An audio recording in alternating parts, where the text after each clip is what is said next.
अस्सलाम वालेकुम जी। आज के क्लास के अंदर हम एंटिटी बेस कीवर्ड सर्च के ऊपर बात करेंगे कि एंटिटी बेस कीवर्ड सर्च किस तरह से हम उसको कर सकते हैं, उसके क्या बेनिफिट्स हैं और क्या आप इसको किस तरह से यूटिलाइज करके अपनी वेबसाइट के अंदर इफेक्टिव रिजल्ट्स जो है ला सकते हैं। तो एसईओ सर्फर नाम का एक टूल है, आप उसको भी यूज़ कर सकते हैं। और इसके अलावा और भी टूल हैं मार्केट के अंदर अवेलेबल, आप उनका यूज़ कर सकते हैं। तो पहले हम इसको देख लेते हैं कि आखिर एंटिटी बेस कीवर्ड सर्च है क्या चीज़। तो यू नो एंटिटी के ऊपर, एंटिटी बेस कीवर्ड के ऊपर अगर हम बात करने जा रहे हैं तो आपको इससे पहले पता होना चाहिए कि हर एंटिटी कीवर्ड के अंदर, सॉरी, एसईओ के अंदर ये है क्या चीज़। तो उसके लिए आपको प्रीवियस वीडियोस के अंदर जाना पड़ेगा। वहाँ पे एंटिटी और एंटिटी बेस ये सारा टॉपिक उसके अंदर कवर किया गया है। अच्छा, यहाँ पे है कि ये वैलिड अप्रोच है और इसकी एसईओ के अंदर इम्पोर्टेंट एक के फैक्टर ये बन चुका है। मीनिंग बिहाइंड सर्च, आप आपको कुछ कीवर्ड्स को अंडरस्टैंड या क्यूरी को अंडरस्टैंड करना पड़ता है, और बिहाइंड इसके पीछे जो क्यूरी के पीछे के कौन सा जो जो है, कौन सी ऐसी रीजन और जिसकी बेस के ऊपर जो है कोई भी पर्सन आके जो फॉर एग्जाम्पल सर्च करेगा, तो आपने उस रीजन को अंडरस्टैंड करना होता है। लाइक के आइडेंटिफाई के वो पीपल हो सकता है, प्लेस, थिंग्स और कंसेप्ट हो सकता है, और उनके अंदर रिलेशनशिप वर्ड्स के अंदर और उन चीज़ों के अंदर कौन सा हो सकता है। स्पेसिफिक वर्ड्स और फ्रेजेस और पीपल के बारे में जो स्पेसिफिक जो है आ, जो पहले ट्रेडिशनल रिसर्च थी वो स्पेसिफिक वर्ड्स, फ्रेज या पीपल के बारे में थी। तो अब एंटिटी बेस के अंदर ये है कि आपने बिहाइंड द रीजन, जो बिहाइंड यूजर की क्यूरी, उसके पीछे जो सेंस है वो उसको अंडरस्टैंड करना होता है। रिलेशनशिप वर्ड्स के अंदर आइडेंटिफाई करना होता है। इंटेंट को खास तौर पे इसके अंदर आपने जानना होता है कि अगर कोई पर्सन पिज्ज़ा नियर मी और बेस्ट प्लेसेस इन लाहौर और फेमस प्लेसेस इन लाहौर और सर्च कर रहा है, तो उसके पीछे क्या रीज़न हो सकती है। क्या वहाँ पे कोई वो विजिट करना चाह रहा है और समथिंग लाइक दैट। तो अब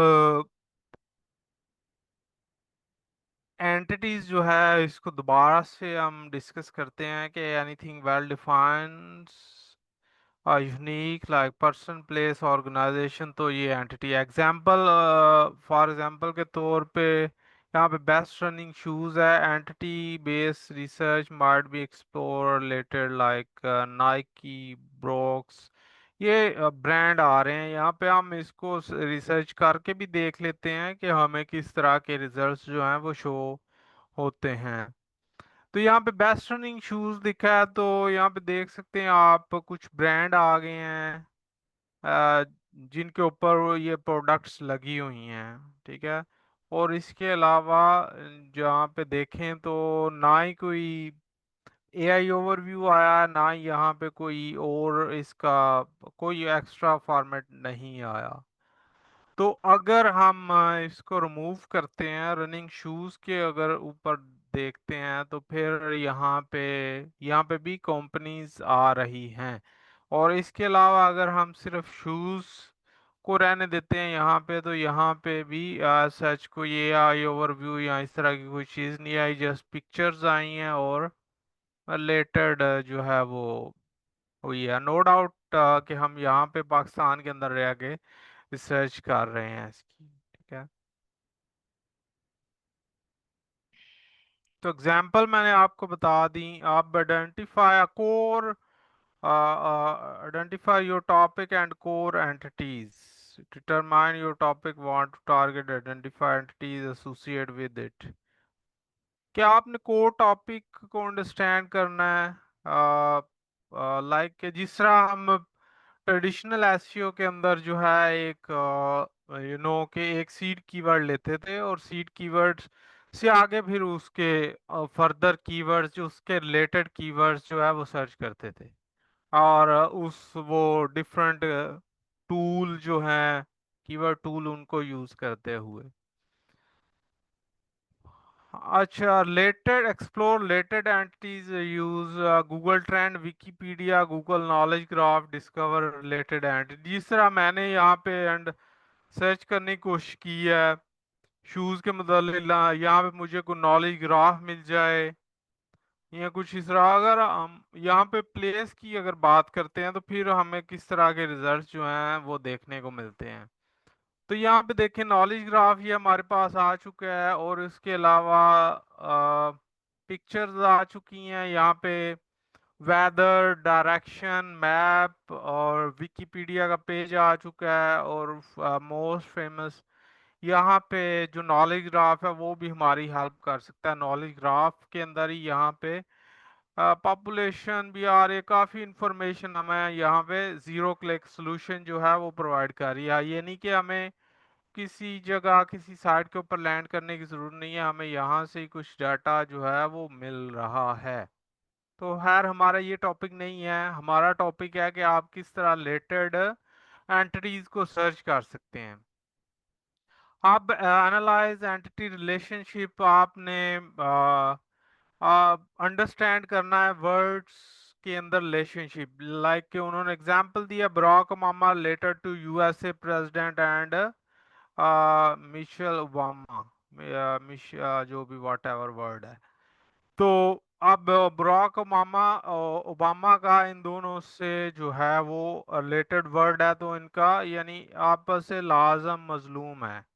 ठीक है, ये क्योंकि अगर हम बात करेंगे कायदे आजम मोहम्मद अली जिन्ना रहमतुल्लाह अलैह की, तो उस उनका ताल्लुक जो है वो पाकिस्तान से है। और अगर हम यहाँ पे लिखते भी हैं अंडरस्टैंड करने के लिए, आ,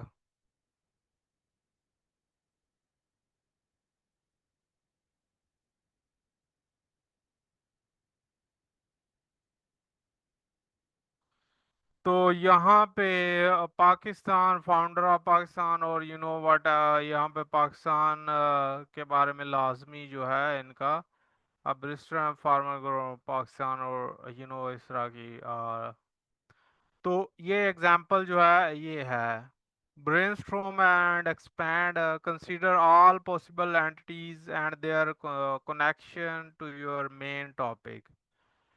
क्या आपने मेन टॉपिक्स और एंटिटीज को कनेक्शन को अंडरस्टैंड करना होता है। अब एंटिटी बेस्ड जो टूल है यहाँ पे, वो यहाँ पे एसक्यूएल सर्वर है, क्लियर स्कोप है, ये हरीफ है। ये टूल आप यूज़ कर सकते हैं डिफरेंट एंटिटीज़ को सर्च करने के लिए। आगे इनकी बेनिफिट्स की बात करते हैं। improved relevance, help to create content and more relevant user intent, leading to high ranking and engagement। इसका फायदा ये है कि आपको न्यू जो कंटेंट आप क्रिएट करने जा रहे हैं उसके अंदर आप यूजर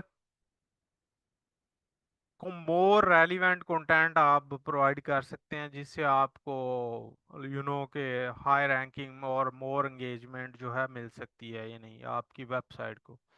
नेक्स्ट है better understanding for user intent, allows to understand content of search and provide more helpful and informative content. Entities को यूज करते हुए आप अगर जो कंटेंट लिखते हैं तो उससे सर्चेस और प्रोवाइड मोर हेल्पफुल इंफॉर्मेट, और ये नहीं, आपका जो कंटेंट है वो हेल्पफुल हो सकता है, इंफॉर्मेटिव हो सकता है। और आप नेक्स्ट जो है विजिबिलिटी अपनी वेबसाइट की यूज कर सकते हैं, जिसे नॉलेज पैनल के अंदर आपका वेबसाइट, आप का ब्रांड वहाँ पे आ सकता है। मैं इसकी एग्जांपल देता हूँ, यहाँ पे मैं लिखता हूँ जस्ट स्टाइल वेल, अगर लिखता हूँ तो यहाँ पे देखें ये नॉलेज ग्राफ हमें गूगल ने दिया हुआ है इस तरह से कि ये वेबसाइट है, इसके अंदर थोड़ी सी इंफॉर्मेशन आ रही है रिलेटेड टू, और बाकी इसका इसकी वेबसाइट आ रही है, सोशल मीडियाज आ रहे हैं यहाँ पे देखें। और ये जो चीज़ें हैं ये एकदम से डे वन से ये ऐसे शो नहीं होना यहाँ पे स्टार्ट हुई, ये रिसेंटली अभी इस तरह से शो होना स्टार्ट हुई है। अदरवाइज यहाँ पे सिर्फ वेबसाइट का नाम आता था, ये इतना को डिस्क्रिप्शन नाम आता था, और नीचे जो है इसके सोशल मीडिया की डिटेल यहाँ पे आना स्टार्ट होती थी। और इसी तरह नॉलेज ग्राफ भी डे वन से नहीं आया यहाँ पे, तकरीबन रिसेंटली 3-4 साल से हम इसके ऊपर काम कर रहे हैं, तो इस वजह से अब ये रिजल्ट हमें यहाँ पे देखने को मिले हैं। तो ये भी आपने जो अंडरस्टैंड करना होता है कि कितना ब्रांड जो है वो, एक ब्रांड जो है वो कितने देर से काम कर रहा है, किस तरह से काम कर रहा है। तो ये भी एक चीज़ जो है मैटर करती है, आपको डे वन से ही सारी चीज़ें नहीं मिल जाती इंटरनेट के ऊपर, आपको लॉन्गर स्टे करना पड़ता है, कंसिस्ट रहना पड़ता है यहाँ पे। तो ये है। अब विजिबिलिटी की अगर यहाँ पे एग्जांपल मैंने दी है, और enhance voice search engine optimization, voice search engine, ये नो के वॉइस सर्च जो है आने वाले टाइम के अंदर ये डे बाय डे इंक्रीज हो रही हैं। और कि जिस तरह से दुनिया लेजी और इस तरह के रवैये हमारे हो रहे हैं, लाइक के हम ज़्यादातर यूज़र जो है टाइप करना नहीं आप पसंद कर रहे, वो बोलते हैं या यहाँ पे माइक ओपन करते हैं गूगल के अंदर और बोल के अपनी रिसर्च जो है वो फाइंड आउट कर लेते हैं। तो यहाँ पे अगर आप एंटिटी बेस टॉपिक को लिखते हैं और कन्वर्सेशनल बेस के ऊपर एक टॉपिक का कंटेंट लिखते हैं, जिस तरह हम आपस में बातचीत करते हैं, तो हाई चांसेस होते हैं आपके कि आप वॉइस सर्च के अंदर जो है, वॉइस सर्च इंजन ऑप्टिमाइजेशन के अंदर आप इस क्राइटेरिया को बीट कर जाएं और आप की वेबसाइट वॉइस सर्च के अंदर रैंक कर जाए। Future proofing your SEO as search engine involve understand context relation entity based search becoming increasing important long term success। so future proofing है, फॉर एग्जांपल लॉन्ग टर्म अगर आप इसके ऊपर काम कर रहे हैं एंटिटी बेस के ऊपर, तो ये कुछ ऐसी अपडेट्स अब आई हैं कि अगर आप ये अभी से अडॉप्ट कर लेते हैं तो आपको फिर नेक्स्ट जो है 5-10 साल लग रहा है कि आपको कोई मेजर अपडेट फेस नहीं करना पड़ेगी। तो इसलिए ये लॉन्ग टर्म भी है। Focusing slowly on keywords, focusing understanding meaning of context search in queries। यानी आप पहले क्या था कि पहले हम वर्ड्स के ऊपर लाया करते थे, अब उन जो है मीनिंग कॉन्टेक्स्ट उसका सर्च क्यूरी का मीनिंग जो है वो आपको अब अंडरस्टैंड करना पड़ता है। तो ये सारा लुबे लुबाब है इसका कि आप किस तरह से लेवरेजिंग एंटिटीज उसके ऊपर कर सकते हैं और more effective relevant content generate करके आप एक अच्छी पोजीशन सर्च इंजन के ऊपर जो है वो ले सकते हैं। तो ये था आज का टॉपिक। आई होप कि मैंने एग्जांपल्स के साथ आपको बताया, और कुछ ये टूल्स हैं आप इनके ऊपर जाके और सर्च कर सकते हैं। कल की क्लास के अंदर हम इन टूल्स को एक्सप्लोर करेंगे और देखेंगे कि हम किस तरह से एंटिटीज बेस कीवर्ड्स जो है वो फाइंड आउट कर सकते हैं। So that's for all today. Let's see you tomorrow with in new video.